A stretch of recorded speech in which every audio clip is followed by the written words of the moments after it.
말씀의 제목은 주님을 섬기려면 이것만은 꼭 알자 되겠습니다. 자, 주님께서는 섬김을 받으려고 오신 분은 아니신데 섬기려고 오셨는데 오늘 본문에서는 섬김을 당연한 듯 요구하고 계시는 것을 보게 됩니다. 왜냐하면 23절의 말씀처럼 이제 주님께서 영광을 받으실 때가 왔기 때문에 그렇습니다. 자, 주님께서는 고난을 통과하시고 영광을 받으신 분이시죠. 그분을 따르는 우리들도 그렇다면 그분의 발자취를 따르는 우리들도 고난을 받을 것을 각오해야 되고, 그리고 그 고난은 고난으로 끝나지 않고 주님께서 우리에게 그 비할 수 없는 영광으로, 우리가 당하는 고난은 우리가 받을 영광에 비할 수 없는 것이라고 했죠. 그런 영광을 우리에게 또 기다리고 주고 계시는 것이죠. 약속해 주고 계시는 것입니다. 자, 이렇게 볼 때 고난은 곧 주님을 섬기는 일이다라는 것을 말할 수 있습니다. 자, 여러분은 고난 받고 계십니까? 세상 사람들도 당하는 고난 말고요, 주님 때문에, 주님으로 인해서 당하는 고난 말입니다. 그것이 없다면 우리는 참되게 주님을 섬기는 자라고 말할 수 없을 것입니다. 오늘 본문에서 주님께서는 주님을 섬기고자 하는 자들이 주님을 섬기고자 한다면, 누구든지 나를 섬기고자 하면 이라고 말씀하셨는데, 그런 섬길 자가 꼭 알아야 할 사실들에 대해서 말씀해 주고 있는 것이 오늘 본문에 있습니다. 자, 여러분 이것은 잘 알고 계시겠지만, 또 정말 주님을 섬기고자 하는 자는 이건 꼭 알아야 되겠지만, 그 꼭 알아야 될 것들을 여러분들이 혹시라도 잊으셨다면 이 시간을 통해서 다시 한번 마음에 새길 수 있기를 바랍니다. 자, 우리가 설교하는 것은 또 우리가 들었던 진리들을 다시 한번 기억하고 일깨우는 데 있죠. 다시 한번 그 옛 진리, 우리가 들었던 그 진리를 다시 한번 붙들 수 있기를 원합니다. 자, 그럼 주님을 섬기고자 하는 사람들이 반드시 꼭 알아야 할 진리들은 무엇입니까? 그것을 네 가지로 말씀드릴 텐데요. 첫 번째는 주님을 섬기고자 한다면 무엇보다도 주님을 섬기는 사람들은 주님과 함께 있어야 한다는 것입니다. 12절, 우리 12장 26절의 상반절만 읽으면 다시 한번 읽습니다. 누구나 나를 섬기고자 하면 나를 따라오라. 내가 있는 곳에 나의 종도 거기에 있으리니 라고 말씀하셨죠. 주님 섬기는 데 있어서 정말 가장 중요한 것이라고 한다면 무엇보다도 주님과 함께 있어야 한다는 것입니다. 주님을 섬기는 방법은 어찌 보면 무척 단순하죠. 주님이 계신 곳에 주님의 종도 있어야 하는 것이겠죠. 그래서 주님을 섬기고 싶으면 주님께서 계신 곳에 있어야 됩니다. 주님께서 가시는 곳에 그도 같이 가야 되는 것이죠. 주님께서 예루살렘으로 가신다 그러면은 제자들도 예루살렘으로 가야 되고요. 주님께서 유대로 가신다고 한다면 유대로 가야 되고요. 주님께서 사마리아로 가신다면 사마리아로 가야 되고요. 주님께서 또 주님의 이름으로 모인 곳에 교회로 모임에 계신다면 우리들도 주님의 종이라면 그 교회로 모여야 하는 것이겠죠.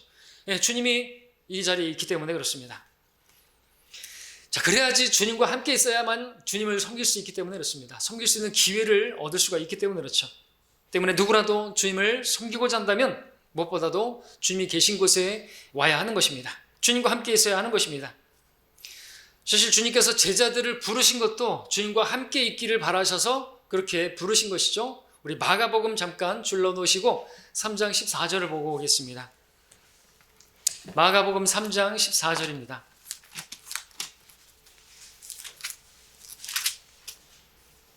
여기 보면 이제 12를 부르셨는데요. 마가복음 3장 14절.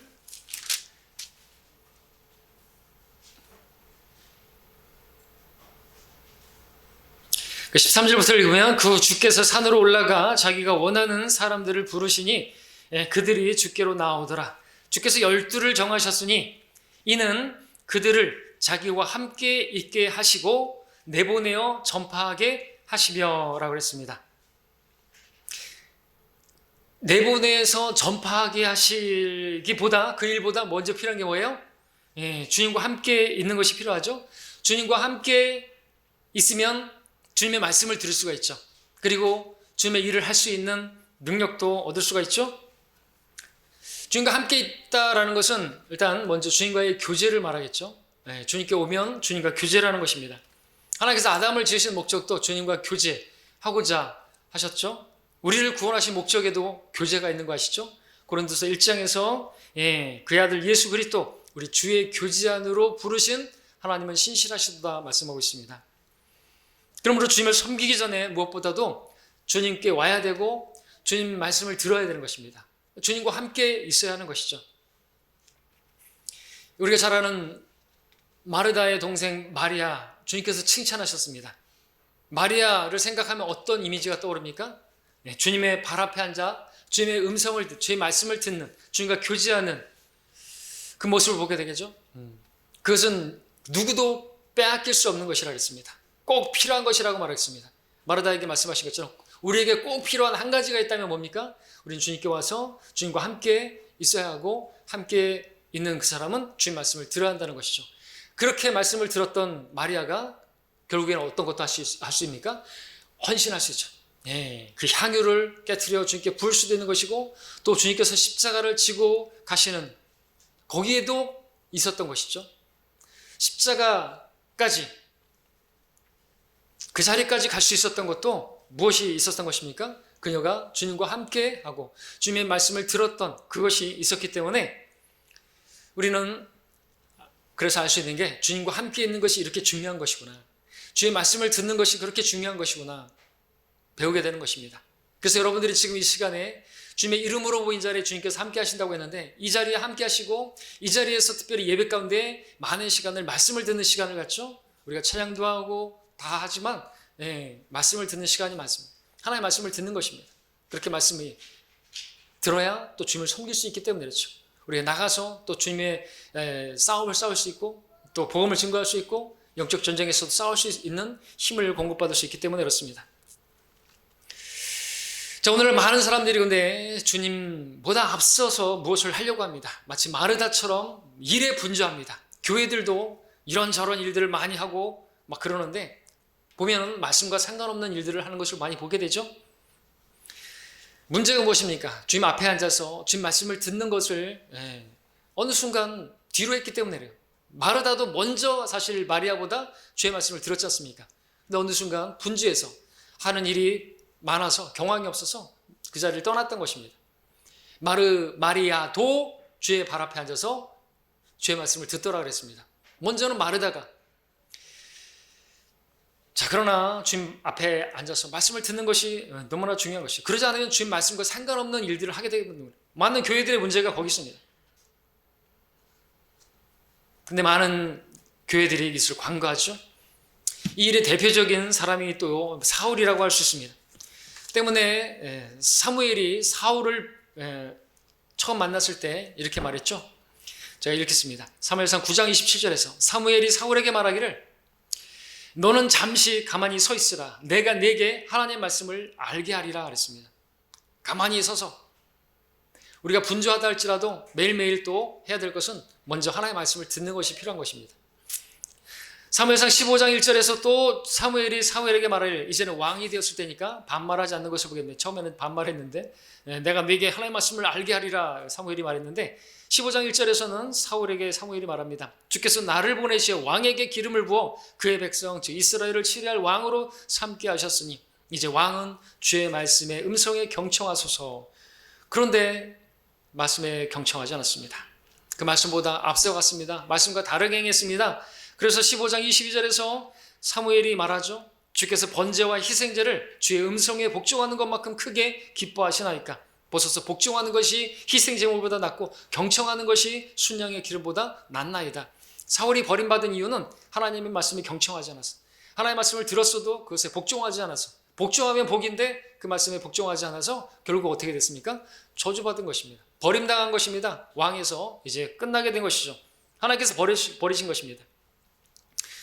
주의 말씀을 경청하는 데서 또 주의 말씀에 순종하는 데서 돌이키면 이렇게 버림당하는 것이죠.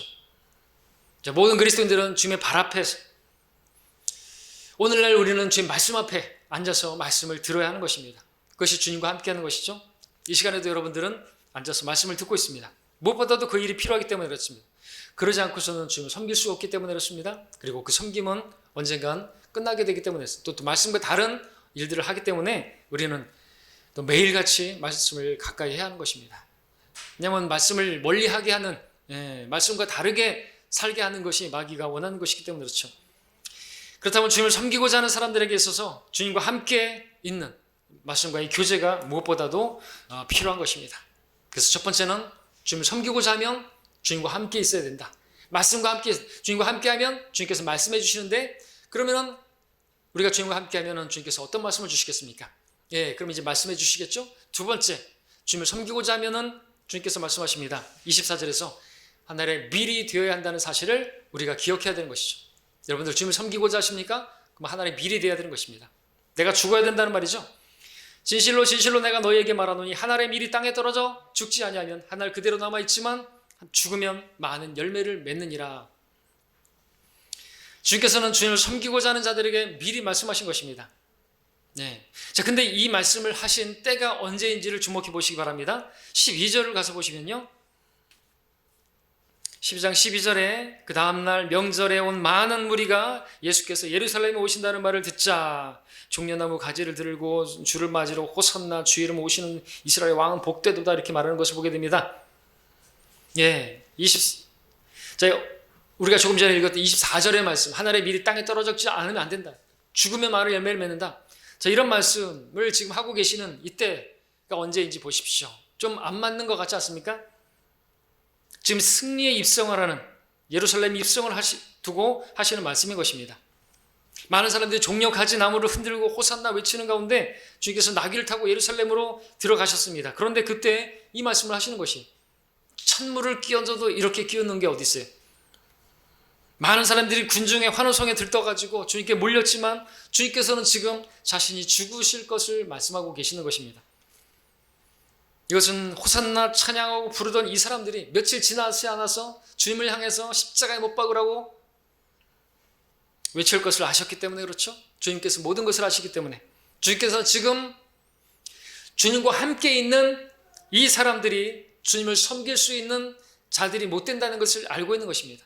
그러니까 우리는요, 첫 번째 말씀드렸던 것처럼 우리가 주님을 섬기고자 하면 주님과 함께 있어야 된다 그랬죠. 근데 이 사람들도 지금 주님과 함께 있죠. 근데 이 사람들은 지금 얼마 지나지 않아서 주님을 섬길 자가 못 되는 것이에요. 그러니까 우리가 주님을 섬기고자 한다면 두 번째, 바로 하늘의 밀이 되어야 한다는 말씀을 들어야 한다는 것이죠. 그 말씀을 듣지 않으면 조금 지나면은 내가 십자가에 죽어야 한다는, 그러니까 주님을 따르고자 하면, 제자가 되려고 하면 주님을 따르고자 한다면 십자가를 지라고 했지 않습니까? 그 말씀인 것입니다. 그 말씀을 우리가 듣지 않는다면 우리는 주님을 오히려 또 십자가에 못 박으라고, 그렇게 내가 십자가에 못 박히지 않으면요, 주님이 십자가에 못 박는 거나 마찬가지인 것입니다. 그럼 주님을 섬길 수가 없는 것입니다. 자, 왜 그렇습니까? 이 사람들이 지금 보면은 주님을 섬기고 주님을 따르고자 하는 이 사람들은 무엇을 원하는 것입니까? 사실은 주님을 원하는 것이 아니고 이 생에서 빵을 원하고 먹을 것을 원하고 마실 것을 원하고 그런 것을 원하는 거죠. 주님을 왕으로 섬기려고 하는 것이죠. 지금이나 이때나 동일합니다. 사람들은 병을 고치고 빵을 먹을 수만 있다면 주님의 이름에 환호성을 그렇게 외치지만 십자가 달으신 예수님을 전하면 분위기가 갑자기 싸늘해집니다. 예수님을 믿어서 하는 일이 잘 풀리고 자식들이 잘 되고 사업이 번성하고 질병이 낫게 되어지고 그러면 할렐루야지만 반대의 경우가 되면 밀물이 썰물이 빠져나가듯이 그렇게 주님 곁을 떠나가는 것을 보게 되죠. 요한복음 6장에서 우리가 그것을 보죠. 예. 그들에게 먹을 것을 주시고 하니까 사람들이 많이 모여 있지만 그들에게 생명의 빵의 말씀을 전하니까 다 떨어져 나가고 12만 남았을 때 너희도 가려느냐 말씀하셨습니다. 그때나 지금이나 많은 사람들이 십자가의 원수들로 행하고 있는 것입니다. 주님께서 그 사실을 아셨기 때문에 말씀하시는 것이죠. 하늘의 밀이 땅에 떨어져 죽지 않으면 하늘 그대로 남아있지만 죽으면 많은 열매를 맺느니라. 무슨 뜻입니까? 우리가 십자가를 져야 된다는 것이죠. 내 자아가 죽어야 한다는 것입니다. 내 자존심이 살아서는 주님을 섬길 수 없다는 것이죠. 왜? 주님 때문에 많은 고난이 기다리고 있는데 그 고난을 통과해서 영광으로 들어가게 되는데 많은 환난을 거쳐서 우리가 하나님 나라에 들어가게 되는데 그 환난에 어떤 그 박해에 실족할 수 있기 때문에 누가요? 십자가를 지지 않는 사람들이, 자아가 죽지 않은 사람들이 죽어야 되는데 그러자면 주님을 섬길 수가 없는 것입니다. 주님을 섬기고자 하면 그래서 반드시 이 말씀을 주의를 기울여야 하는 것입니다. 주님을 섬기는 일은 레드 카펫이 깔린 그런 길이 아닌 것입니다. 여러분들 많은 사람들이 요즘 꽃길만 걸으라고 하는데 여러분들 그 말을 들을 때 조심하셔야 되는 거죠. 여러분들도 꽃길을 걷고 싶으시죠? 아니에요. 우리는 십자가의 길을, 그 험한 길을, 믿음의 좁은 길을 걸어가는 사람들인 것입니다. 하나의 미리 되었던 사람의 고백을 들어보십시오. 나는 아우카 부족을 위해 죽을 준비가 되어 있다. 아버지 원하시면 제 생명을 취하소서. 가져다가 당신의 불에 사용하옵소서. 저는 그것을 제 것으로 따로 두지 않겠습니다. 그것은 제 것이 아니옵니다. 그것을 가지옵소서. 전부를 취하소서. 이 세상을 위해 내 생명을 모두 불사르시옵소서. 피는 주님의 희생단에 부어질 때만이 가치가 있나이다.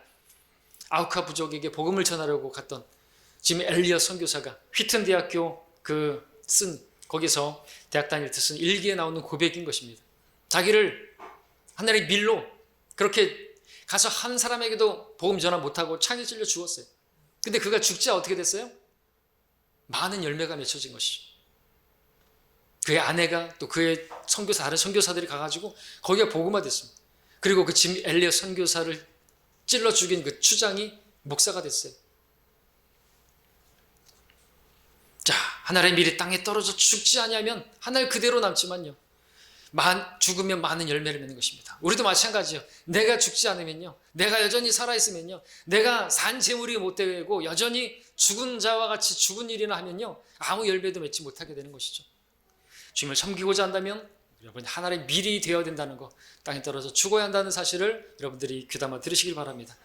세 번째, 또 주님을 섬기고자 하면 이것만은 꼭 알아야 되는데, 25절에 보시면 하나의 미래에 대해서 말씀하신 주님께서 계속해서 말씀하십니다. 자기 생명을 사랑하는 사람은 그것을 잃을 것이요, 이 세상에서 자기 생명을 미워하는 사람은 그것을 영생에까지 보존하리라 그랬습니다.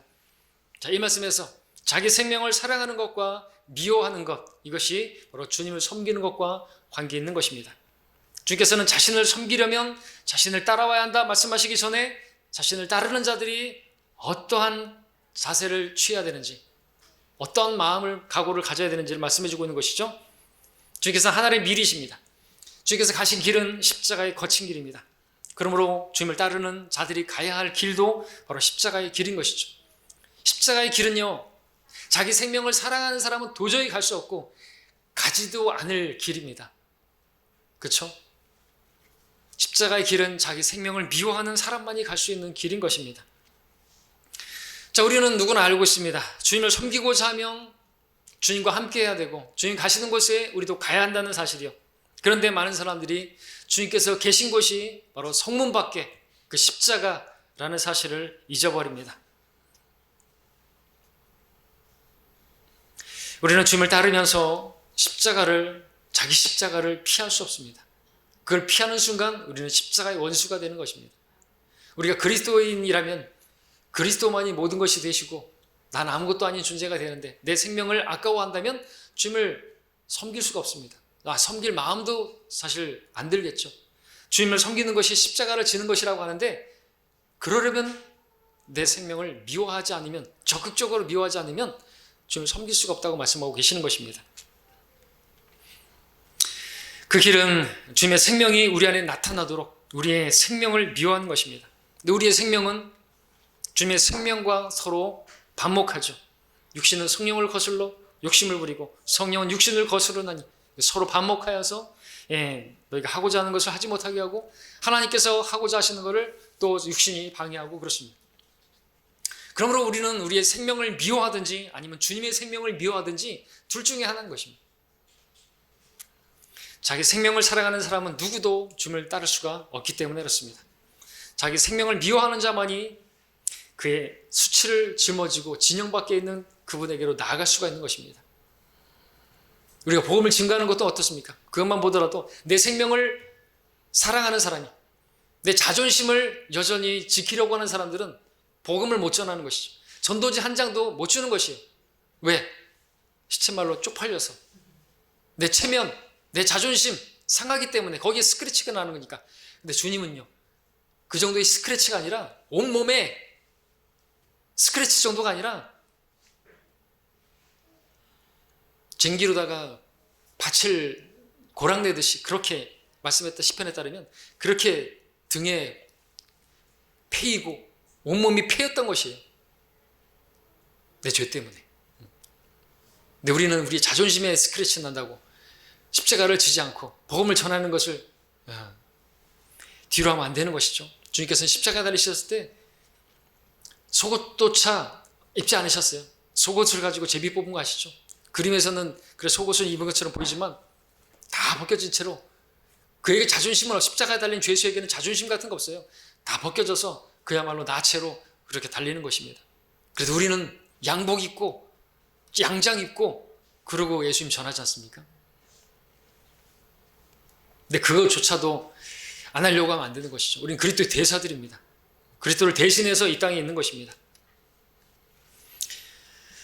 자기 생명이 부인되어야 주님의 생명이 드러날 수 있습니다. 그렇죠? 내가 죽어야 주님이 드러날 수 있죠. 우리 육신이 깨져야 내 안에 계신 빛, 내 안에 보물이 드러날 수 있습니다. 하나님께서 먼저 부수시고 그 다음에 사용하십니다. 기도원의 그 용사들, 횃불을 밝히 드러내기 위해서는 그 항아리가 깨져야 했던 것이죠.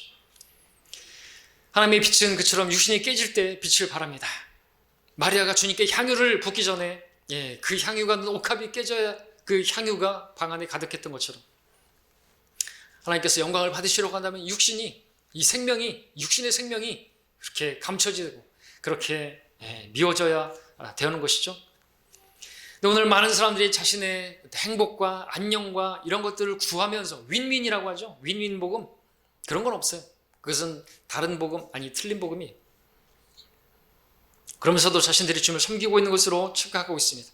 그러니까 주님께서 우리에게 말씀하시죠. 자기 생명을 사랑하는 사람은 그것을 잃을 것이요, 이 세상에서 자기 생명을 미워하는 사람은 그것을 영생에까지 보존하리라. 우리는 잃어야 얻는 것이 있습니다. 여러분, 보험에서 그 보험을 들었는데 그 뭘 받으려고 한다면 잃어야죠. 그죠? 네. 보험금이 언제 나오냐 이거죠. 뭔가 이 손해를 본 거지. 손해보험을 언제 타요? 손해본 게 있어야 타죠. 아무것도, 나는 보험 들어갔으니까 보험금 달라고. 아니, 손해도 안 봐놓고. 우리도 마찬가지예요. 주님을 위해서 고난도 안 당하고서 저 하늘에 가서 주님 저에게도 면류관을 주십시오. 저에게도 상을 주십시오. 날강도죠, 날강도. 자, 이 땅에서 우리의 생명이 묘할 때 주님 섬길 수가 있습니다. 그럼 우리의 생명을 사랑할 때, 자아가 살 때, 우리 자존심이 살 때 우리는 주님을 섬길 수가 없다는 사실을 우리는 이것만은 꼭 아셔야 하는 것입니다. 여러분, 주님 섬기는 자시죠? 그렇다면 여러분들 생명을 사랑하지 말아야 되는 것이죠. 네, 마지막 때 배교의 특징이 뭔지 아십니까? 자기 생명을 사랑하는 것이. 사람들이 자기를 사랑하는데 하나님을 사랑하는 것보다, 주님 사랑하는 것보다 자기를 더 사랑하니까 배교가 시작되는 것입니다.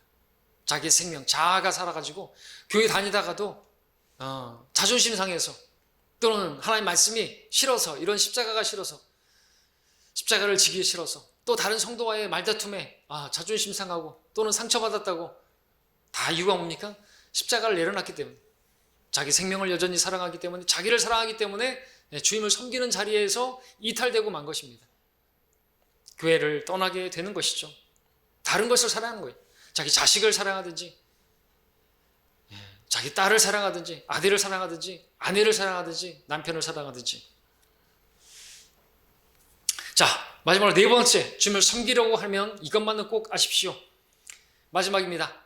영광이 있음도 아십시오. 오늘 본문 말씀 26절 이제 뒷부분을 보시면, 누구나 나를 섬기면 아버지께서 그를 높이시리라 말씀하고 있습니다. 여러분, 주님을 섬기는 것은요, 정말 영예로운 일인 것입니다. 하나님께서 높이시는 사람은 지금 십자가를 지고 자기 생명을 미워하면서 주님을 따르는 사람들이에요. 28절에도 보시면 아버지시여 아버지의 이름을 영화롭게 하옵소서 라고 하니, 그때 하늘에서 음성이 나기를 내가 그의 이름을 영화롭게 하였고 또다시 영화롭게 하리라.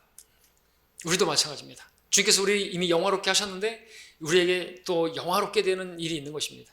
주님 오시면 우리가 영광스럽게 변모될 것이고, 우리는 머리 위에는 영광스러운 면류관이 쓰여지게 될 것입니다. 지금 주님을 섬기는 사람들은 하나님께서 높여주실 뿐만 아니라 영화롭게 해주시는 것입니다. 이 땅에 사는 사람들 부귀 영화를 누리고자 하죠. 네, 이 땅에서 누리는 영화는요, 썩어질 영화고 사라질 영화고 수치스러운 영화일 뿐입니다. 그러나 우리가 누리게 될 영화는 썩지 않을 영화, 썩지 않고 쇠잔하지 않고 그런 영화, 영원한 영화인 것입니다. 십자가, 그것은 매력적이지 않지만 그것은 부활과 하나입니다. 고난, 그것도 매력적이지 않지만 그것은 영광과 하나인 것입니다. 23절에 보시면 주님께서 헬라인들에게 찾아왔을 때 하신 말씀, 인자가 영광받을 시간이 왔도다 였습니다. 자, 지금 예루살렘으로 들어가는 주님을 환호하는 그 일보다 훨씬 더 영광스러운 그 시간이 있다는 것이죠. 그것은 주님의 죽으심, 장사되심, 부활하심, 그리고 승천입니다. 죽음은 주님께서 죽으시고 끝난 게 아닌 것입니다. 죽으시고 부활하시고 하늘에 오르셨습니다. 그리고 주님께서는 천군 천사의 환호를 받으셨습니다. 그 환호는 이 땅에서 그 사람들이, 예루살렘의 그 사람들이 호산나 외치는 것보다 훨씬 비교할 수 없는 그러한 환호였던 것이죠.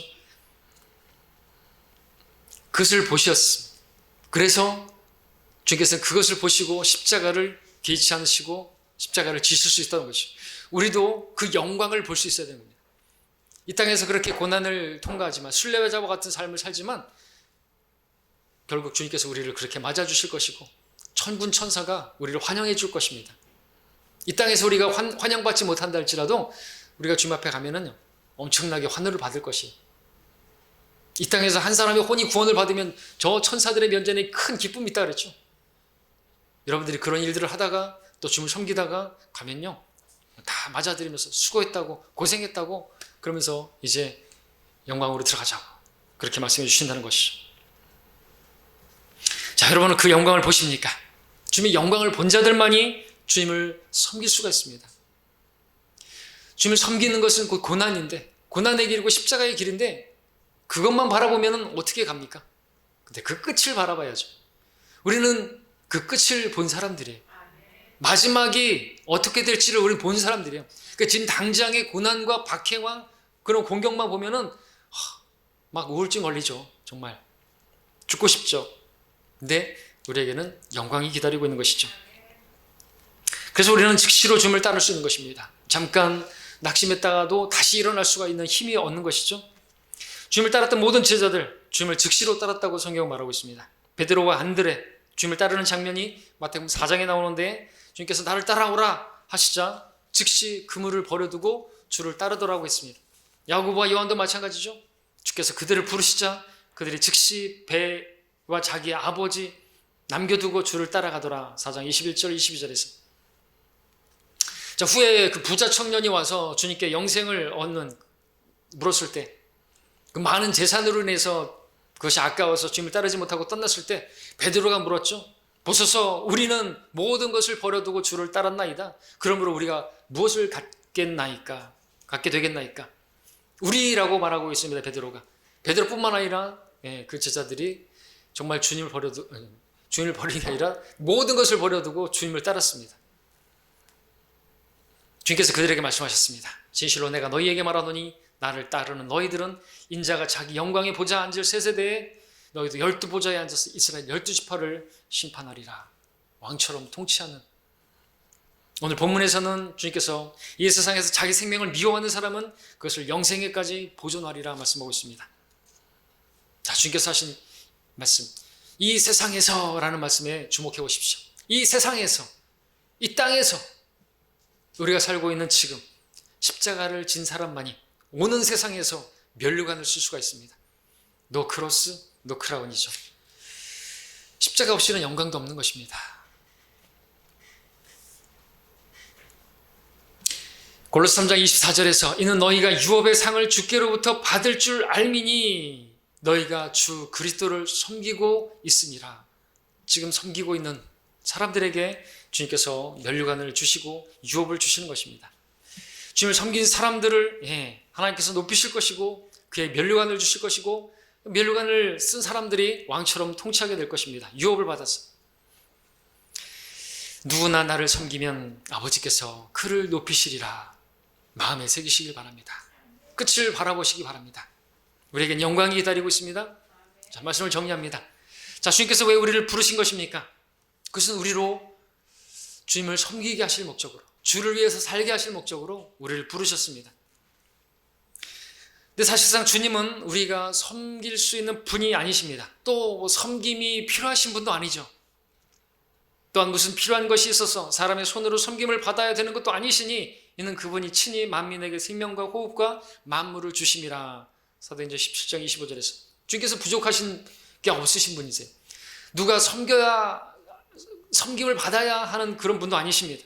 오히려 우리에게 생명과 호흡과 만물을 주신 하나님이십니다. 그런 주님을 우리가 어떻게 섬길 수 있는 것입니까? 사실 우리가 주님을 섬긴다는 표현보다 주님께서 우리의 섬김을 받아주신다는 표현이 옳습니다. 그러므로 거듭난 우리가 주님을 섬기는 것은요, 그 섬길 수 있는 이 자격을 얻은 것은 어떤 힘든 짐을 지고 어떤 힘든 고역을 맡은 것이 아니라 영예로운 특권을 받은 것이죠. 그렇게 믿을 수 있어야 하는 것입니다. 짐이 아니에요. 특권이죠. 사실상 섬김이 필요 없으신 분이 우리에게 섬김을 허락하신 것은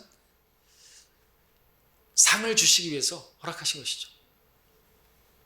주님께서 일을 하지 않은 사람들을 벌하시려고 우리에게 어떤 일을 맡기신 게 아니에요. 그 일을 잘하면 상을 주시려고 일을 맡겨주신 것이에요. 우리가 아니더라도, 여러분이 아니더라도 주님께서는 얼마든지 혼자 일하실 수도 있고, 여러분들 복음 전하는 일만 생각해 보십시오. 복음 전하는 게 여러분에게 짐처럼 느껴지십니까? 근데 복음 전하는 것을 우리에게 맡기셨어요. 근데 우리에게 맡기지 아니하시고 천사에게 맡기시면 어떨까요? 환난 때는 이제 천사가 날아가면서 영원한 복음을 전하는데, 이 시대에도 은혜의 복음을 천사에게 맡기신다면, 천사 한 명이 온 세상을 날아다니면서 전파한다면, 환난 때처럼 영원한 복음을 전하듯이 그렇게 전파한다면, 선교사들이 외국어를 익힌다고 고생하지 않아도 되고, 그 방언으로 얼마든지 할 수 있으니까, 각 나라 방언들로.